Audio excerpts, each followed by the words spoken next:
વડોદરા મહાનગરપાલિકાની સમસ્યા દિવસે ને દિવસે ગંભીર બનતી જાય છે, જ્યારે વર્ષ 2022માં તૈયાર કરેલા પાર્કિંગ પોલિસી હજુ સુધી અમલમાં આવી નથી અને પરિણામે નાગરિકો ગમે ત્યાં આડેધડ પાર્કિંગ કરી રહ્યા છે અને જેને કારણે ટ્રાફિક જામ અને રાહદારીઓને ભારે મુશ્કેલીનો સામનો કરવો પડે છે। વિપક્ષ કોર્પોરેશન પર આકરા પ્રહાર કર્યા છે, જ્યાંથી સ્થાયી સમિતિએ ટૂંક સમયમાં પાર્કિંગનો અમલ થશે તેવી ખાતરી આપી છે। બરોબર। હા, વડોદરાના વિકાસની મોટી મોટી વાતો કરે નેતાઓ અને અધિકારીઓ, પાર્કિંગની સુવિધાનો કપાઈ નહીં। પાર્કિંગની સુવિધા બિલકુલ છે નહીં અને બીજી વસ્તુ કે બધી જગ્યાએ દારૂ પણ વેચાય છે। બરોબર, ખુલ્લેઆમ દારૂ વેચાય છે। તમે 10 જગ્યા બતાવું તમને। બરોબર। હા, અને ઉપર ઊંધી પૈસા ખવાય છે।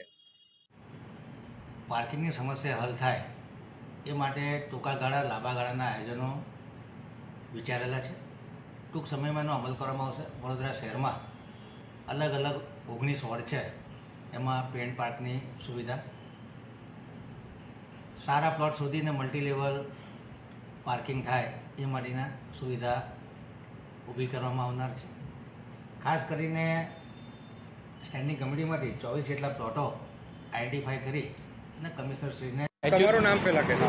મારું નામ ઉર્વેશ છે અને હું અહીંયાથી રોજે આવતો જતો હોઉં છું। શૈલી એન્જિનિયરિંગમાં કામ કરું છું। તો અમારે જનરલી અહીંયા પાર્કિંગ કરવું પડતું કારણ કે અમારું બસનો સ્ટોપ અહીંયા જ છે।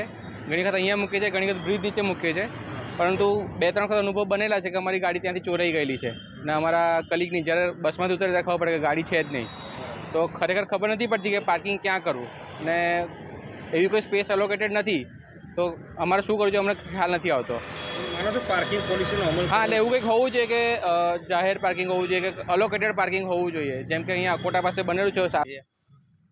બરોબર। હા, વડોદરાના વિકાસની મોટી મોટી વાતો કરે નેતાઓ અને અધિકારીઓ, પાર્કિંગની સુવિધાનો કપાઈ નહીં। પાર્કિંગની સુવિધા બિલકુલ છે નહીં અને બીજી વસ્તુ કે બધી જગ્યાએ દારૂ પણ વેચાય છે। બરોબર।